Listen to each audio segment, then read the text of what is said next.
My Mill is obsessed with her son and decided to use my trauma to try to separate us. I've never used Reddit before. My situation happened a couple days ago, and I saw a TikTok on people reading from it and saw the comments and how they give advice, so I thought I'd try it out. Bear with me with knowing all the terminology. I'm 26 and my hubby is 27. We've been together since we were 16, 17. Early on I loved his mother. She was the sweetest woman ever. She welcomed me in with open arms and always made good company. Of course, like everyone, she had her moments, like getting a little too mad at cashier not understanding her needs, or making a joke that made people a little uncomfortable. But everyone always brushed it off because she's just an amazing person. At the age of 23 to 24, me and my husband got engaged, and I don't know how to explain it, but it's like his mother's persona just flipped, like there was a switch on the back of her head. When we told her we were engaged, she got pale and looked like we had told her someone had unalived. Hubby got weirded out like this and called her out on it. She just said she had to go, and we didn't hear from her for about 3 weeks. We had lunch together often, as family means a lot to me and my husband. So when we got stood up for our lunch date, we worried. Maybe my husband came off a little harsh, so we went to check on her. Hubby's dad let us in but had to talk to us first. He had began to tell us that she was shaken up by the proposal, saying it wasn't how things were meant to be. Hearing this, my husband got mad at his mother, implying that she had always thought of their relationship as temporary. He went to their room with me and his father following behind. We had found her coddled up with baby pictures of him crying. This was really disturbing for me, and I excused myself. I was extremely confused and hurt that my soon-to-be mother-in-law thought of our relationship like that. My father-in-law consoled me and said, "For whatever it's worth, I believe there is a little string bonding you and my son together. Don't listen to her." This stuck with me and made me cry. I still remember it to this day. My Mill proceeded to text me that I had taken away her baby boy, that no one could replace the love they share. Yes, I know a mother's love isn't replaceable, but in my opinion, a mother and wife should not be in the same category to compete with each other. The love they show is completely different, and the love that's given to them is completely different too. She goes on to tell me that it was just meant to be him and her against the world. She has 3 other children. I didn't respond because it just weirds me out to think if she always felt this way. Back when I was a little girl, a parent of a child I was friends with raped and assaulted me. I use assaulted lightly. He burnt my legs and privates and dug into my skin with the heated up head of the lighter. My hubby knew this very early on, and often had to take a few hits because I had panic attacks, especially when we became intimate. He went out of his way to make sure I was loved and appreciated. He kissed all the parts of my body, including my scars. He was extremely protective, in a way where he only worried when something happened for him to be. He took hits from men for me, and shouted at whoever he needed to. To say I am in love with this man is an understatement. My Mill knew what happened to me and cried when we told her. Fast forward a bit, some space and talks later, his mother tolerated me. The sting that comes with this relationship change isn't describable. We were attending a family dinner where we planned on announcing a pregnancy.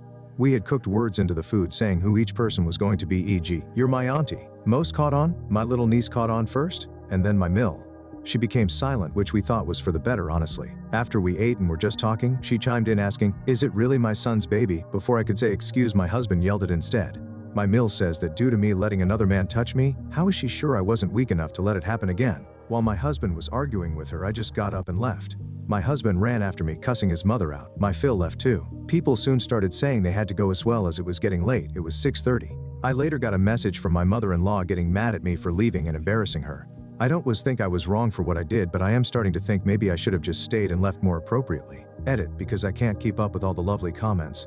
Me and our baby are no contact and she won't see her grandchild, but my husband is keeping her number muted because we think having some way of communicating so better. I would never leave my husband if he does try to communicate. He's been with me through a world of hurt. This is a world of hurt for him. I'd never leave him. Just know that if you get an upvote on a comment, it was probably me. XX. I can't thank you all enough. I don't really know where to post an update if there is one, but I'm sure I'll figure it out maybe. Edit. I'm sure I'll have an update at some time. If someone could comment how is make an update, that would be lovely because I have no idea how to use this app. Update 5 days later. Hi, first I want to thank everyone so much for all the amazing and sweet comments. Quick edit. This update was written over the course of a couple days. So for example, I said my husband kept her number, but then I said she was blocked. I'm so sorry for any confusion that this causes. If you've kept up with my edits or replies on my original post, you'll know that I was low contact with my Mill. I've now gone full no contact. My hubby keeps her number muted just in case something happens. My baby will never meet her grandma unless a professional tells me that she won't act like that anymore.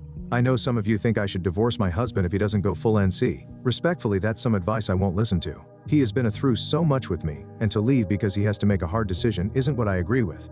We both think that keeping some way of communicating is what's best. Doesn't mean we're going to talk to her at all. Please don't comment "that's stupid" or "you're going to get a world of hurt." It's purely for emergency purposes. His parents are getting old. We've had to come to terms with needing to keep her number in case something happens. To clear this up too, my Phil never took her somewhere at the beginning because she had gotten better, hence why we went to a dinner with her in the first place. Now he is looking into people to help Mill, and I completely understand why he wouldn't just drop and divorce her. This is real life, and he made a promise to her to never leave when things got rocky. He may be blind and overly hopeful, but he is a man of his word. Also, all the comments saying what you would have done to my Mill made me and my husband laugh a lot, so thank you so much. Please know I saw all the comments and I love them all. Now for the real update. So I had fully blocked my Mill number, and she didn't appreciate this at all. It started off with messages to my husband about it, then letters, home visits, and then a rock through our window. We have no evidence that it was her, but we have our suspicions. My Phil hired a professional to talk to my Mill, and she didn't agree at first, then was willing when the therapist said she wouldn't see her son or his baby ever. When she said this, my Phil proceeded to yell that she has no place in suggesting his wife might see her son and child again without consulting us. He especially got mad that I wasn't included in this threat of no contact. He fired her on the spot. We were on call with my Phil to heat how things went. We found someone else that understands our position and wants to help give answers to my Mill's family. Her first session went okay. She isn't keen on the therapist idea, but I think she just remembers what was said to her a couple days ago. She's been calling my husband and leaving voicemails crying, saying I'm a witch for taking him away from her, and that this isn't how it was supposed to go. We sent every voicemail to her therapist, and she's given us some possible reasonings like bipolar disorder, borderline personality disorder, or schizophrenia. We've continued to get letters in the mail. They differ from crying like paragraphs to the way she plans on getting her son back. A lot were very violent to me and my baby. My hubby isn't standing for this anymore, so we're going to be moving soon, and my husband has fully blocked her. This has been really hard on my husband because he's having to grieve someone who's gone, yet still alive. I'll update more if anything happens and how the move goes.